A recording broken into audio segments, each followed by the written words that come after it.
जय हिंद दोस्तों। एग्जाम की पॉइंट में एक बार फिर से आप सभी का स्वागत है। दोस्तों, आज के इस वीडियो में हम यहाँ पे हिस्ट्री से संबंधित जितने भी वंश हुए हैं उन वंशों के संस्थापक, उनकी राजधानी और उससे संबंधित जो मोस्ट इम्पॉर्टेंट तथ्य हैं, फैक्ट हैं, उनको समझने की कोशिश कर रहे हैं। इससे पहले हम 8 राजवंशों को देख चुके हैं और 8 राजवंशों से संबंधित जितने भी मोस्ट इम्पॉर्टेंट फैक्ट थे उनको भाग 1 में देख चुके हैं। यहाँ पे भाग 1 में हम 9वें राजवंश से शुरुआत करेंगे। ठीक है, तो देखते हैं दोस्तों, यहाँ पे जो 9वां राजवंश था पुष्यभूति था या वर्धन वंश के नाम से जाना जाता है। पुष्यभूति वंश या वर्धन वंश के नाम से जाना जाता है। और जो इस वंश की जो वर्धन वंश या पुष्यभूति वंश है, इसकी स्थापना पुष्यभूति ने की थी और जो इसकी राजधानी थी कहाँ थी? थानेश्वर थी। इसीलिए इसको थानेश्वर का वर्धन वंश भी कहा जाता है। इसलिए इसको क्या कहा जाता है? थानेश्वर का वर्धन वंश के नाम से भी जाना जाता है। अब अगर हम देखें कि गुप्त काल के पतन के बाद, मैंने अब बार आपको बताया था कि गुप्त वंश, ठीक है, तो गुप्त काल के पतन के बाद उत्तर भारत में कई नए राज्य वंशों की स्थापना हुई। ठीक है, जैसे ही गुप्त काल समाप्त हुआ तो यहाँ पे क्या हुआ? छोटे छोटे रजवाड़ों का निर्माण किया गया जिनमें पुष्यभूति वंश का एक अलग पहचान रखता है। जिनमें मुख्य क्या, कौन सा वंश है? पुष्यभूति वंश है। पुष्यभूति वंश के प्रमुख शासक प्रभाकर वर्धन थे।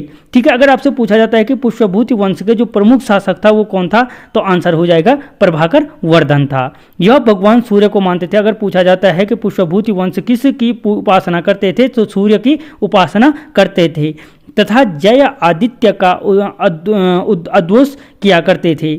हर्षवर्धन इस वंश का सबसे प्रतापी और बुद्धिमान राजा था। यानी जो थानेश्वर का वर्धन वंश है या पुष्यभूति वंश है, उसमें अगर पूछा जाता है कि सबसे प्रतापी और बुद्धिमान राजा कौन था, तो याद रखना आंसर हो जाएगा हर्षवर्धन था। ठीक है, और उत्तराखंड के इतिहास में भी हर्षवर्धन का महत्वपूर्ण भाग है, जिसके बाद क्या हुआ था? पौरव वंश का उदय हुआ था। और वहन के यात्रा वृत्तांत से क्या मिलता है? उत्तराखंड में इसकी जानकारी प्राप्त होती है। ठीक है, तो जो सबसे प्रतापी राजा था कौन था? हर्षवर्धन था। उसने बौद्ध धर्म अपनाकर काफ़ी कल्याणकारी कार्य अपनी प्रजा के लिए किए। ठीक है, यानी अगर पूछा जाता है कि हर्षवर्धन किस धर्म का उपासक था, तो बौद्ध धर्म का उपासक था तथा तत्कालीन परिस्थितियों को देखकर उनको अपनी राजधानी थानेश्वर से कन्नौज ले जानी पड़ी। यानी जो थानेश्वर का वर्धन वंश था वो अपनी राजधानी बाद में कहाँ ले गए था? कन्नौज में ले गए था। ठीक है, कहाँ पे ले गए था? कन्नौज में ले गए था। अगर हम अगले वंश की बात करें तो 10वां जो वंश है पल्लव वंश है। कौन सा है? पल्लव वंश। और जो पल्लव वंश की स्थापना की थी सिंह विष्णु ने की थी। पल्लव वंश की स्थापना किसने की थी? सिंह विष्णु ने की थी। और जो इसकी राजधानी थी वो कहाँ पे थी? कांची में थी। ठीक है, पल्लव वंश, सिंह विष्णु ने इसकी स्थापना की और कांची में क्या थी? इसकी राजधानी थी। अगर हम इस वंश से संबंधित महत्वपूर्ण तथ्यों को देखें तो जो इस वंश की स्थापना थी सिंह विष्णु ने की थी। ठीक है, और 575 से 600 ईस्वी के बीच की थी। ठीक है, सिंह विष्णु ने पल्लव वंश की स्थापना। पल्लव वंश का अगर हम प्रमुख शासक की बात करें तो महेंद्र वर्मन प्रथम, नरसिंह राव प्रथम, महेंद्र वर्मन द्वितीय, परमेश्वर वर्मन प्रथम, नरसिंह वर्मन द्वितीय।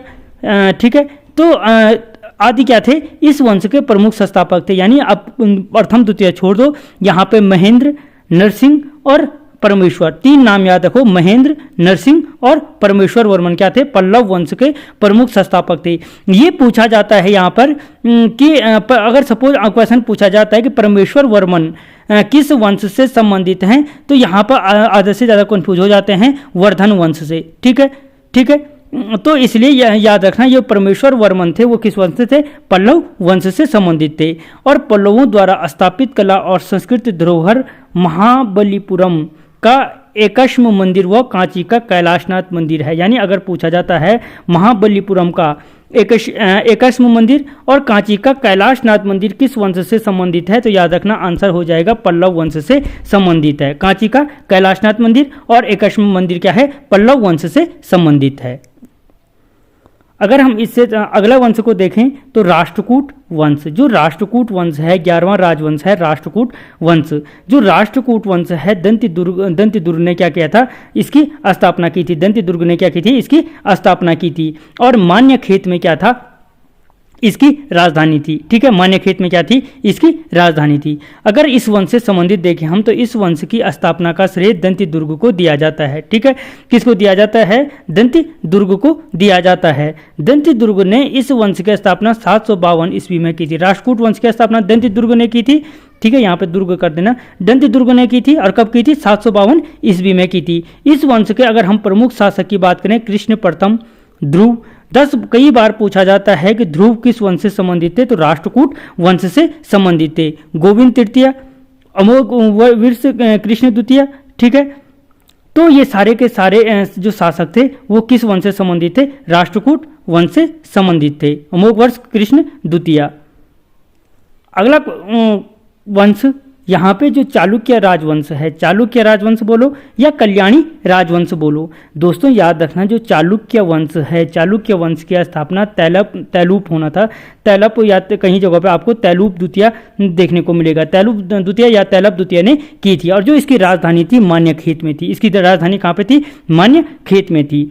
अगर इस वंश से संबंधित मोस्ट इंपॉर्टेंट फैक्टों को हम देखने की कोशिश करें तो जो चालुक्य वंश के प्रमुख शासक थे उनमें तैलप प्रथम, तैलप द्वितीय, विक्रमादित्य, जयसिंह, सोमेश्वर द्वितीय, ये क्या थे, चालुक्य वंश से संबंधित शासक थे। अगर हम अगले वंश की बात करें तो जो यहाँ पे 13वां राजवंश है, चालुक्य वंश या वातापी राजवंश। जो चालुक्य राजवंश की स्थापना की थी पुलकेशिन प्रथम ने की थी और वातापी में क्या थी, इसकी राजधानी थी। ठीक है, चालुक्य वंश की स्थापना पुलकेशिन प्रथम ने की थी और वातापी में क्या थी, इनकी राजधानी थी। अगर इस वंश से संबंधित महत्वपूर्ण फैक्ट को अगर हम देखें तो इस वंश का जो सबसे महान शासक था वो पुलकेशिन द्वितीय था। ठीक है, चालुक्य वंश की स्थापना किसने की, पुलकेशिन प्रथम ने। लेकिन अगर इसका सबसे महान शासक की बात की जाए तो पुलकेशिन होगा या पुलकेशन। ठीक है, कहीं पर सिंह देखने को मिला। पुलकेशिन द्वितीय क्या था, इसका सबसे प्रतापी राजा था जिसने उत्तर भारत के शासकों के कड़ी टक्कर ली। ठीक है, यानी उत्तर भारत के शासकों से टक्कर लेने वाला चालुक्य वंश का शासक का नाम पूछा जाए तो पुलकेशिन द्वितीय था और इसने 642 ईस्वी में हर्षवर्धन को हराया था। यानी अगर पूछा जाता है कि थानेश्वर के वर्धन वंश के हर्षवर्धन को हराने वाला चालुक्य शासक कौन था, तो पुलकेशिन द्वितीय वो शासक था जिसने थानेश्वर के वर्धन वंश के हर्षवर्धन को हराया था। ऐहोल अभिलेख में इसके संबंध में जानकारी मिलती है। अगर पूछा जाता है कि हर्षवर्धन और पुलकेशिन द्वितीय के मध्य जो लड़ाई थी उसका वर्णन किससे मिलता है, तो ऐहोल अभिलेख से मिलता है। किस अभिलेख से मिलता है, ऐहोल के अभिलेख से प्राप्त होती है इसके संबंध में जानकारी। ठीक है, अगले वंश की अगर हम बात करें, चालुक्य वंश है वेंगी का चालुक्य वंश। जो वेंगी का चालुक्य वंश है विष्णुवर्धन ने क्या की थी, इसकी स्थापना की थी। वेंगी के जो चालुक्य वंश थी इसकी स्थापना किसने की थी, विष्णुवर्धन ने की थी और बेंगी में क्या थी, इसकी राजधानी थी। राजधानी कहाँ पे थी, बेंगी में थी, आंध्र प्रदेश में थी। ठीक है, अगर हम इस वंश से संबंधित देखें तो इस वंश के प्रमुख शासक थे जयसिंह प्रथम। जयसिंह प्रथम क्या थे, इस वंश के प्रमुख शासक थे। इंद्रवर्धन, विष्णुवर्धन द्वितीय, जयसिंह द्वितीय, विष्णुवर्धन तृतीय क्या थे, चालुक्य वंश या वेंगी चालुक्य वंश के राजा थे। ठीक है, अगला जो वंश है चोल वंश या जो चोल वंश है इसकी स्थापना विजयालय ने की थी। जो इसकी स्थापना थी किसने की थी, विजयालय ने की थी और जो इसकी राजधानी थी तंजौर या तंजाउर में थी। तंजौर या तंजाउर में क्या थी, चोल वंश की राजधानी थी जिसका संस्थापक कौन था, विजयालय क्या था जिसका संस्थापक था। और अगर हम इस वंश से संबंधित फैक्ट देखें तो इसमें राज प्रथम, जो राज प्रथम है वो राजेंद्र प्रथम जैसे प्रतिभाशाली राजा हुए। इसके जो महान शासक हैं कौन कौन है, राज प्रथम और राजेंद्र प्रथम है। तंजौर का राजेश्वर शिव मंदिर इसी राज प्रथम द्वारा बनाई गई धरोहर है। अगर पूछा जाता है कि तंजौर का राजेश्वर शिव मंदिर कौन सा, राजेश्वर शिव मंदिर पूछा जाता है कई बार कि तंजौर का राजेश्वर शिव मंदिर का निर्माण किसने किया था, तो याद रखना कि जो तंजौर का राजेश्वर शिव मंदिर का निर्माण किया था राज प्रथम ने किया था। किसने किया था, राज प्रथम ने क्या किया था, तंजौर के राजेश्वर शिव मंदिर का निर्माण किया था। वहीं अगर हम इस वंश के बारे में आगे बात करें तो राजेंद्र प्रथम ने अपने बंगाल पर आक्रमण कर उसके शासक, ठीक है, महिपाल को हराकर गंगे कोंड चोल की उपाधि धारण की थी। यानी अगर पूछा जाता है कि चोल वंश के किस शासक ने गंगे कोंड चोल की उपाधि धारण की थी, तो याद रखना किसने की थी, राजेंद्र प्रथम ने की थी। और इसके अलावा उसने कई सफल सैन्य अभियान चलाए थे। इसके अलावा उसने क्या चलाए थे, कई सफल सैन्य अभियान चलाए थे। ठीक है, तो दोस्तों इस वीडियो में इतना ही। इससे आगे के राजवंशों को हम अगले भाग में कवर करेंगे। तब तक जय हिंद।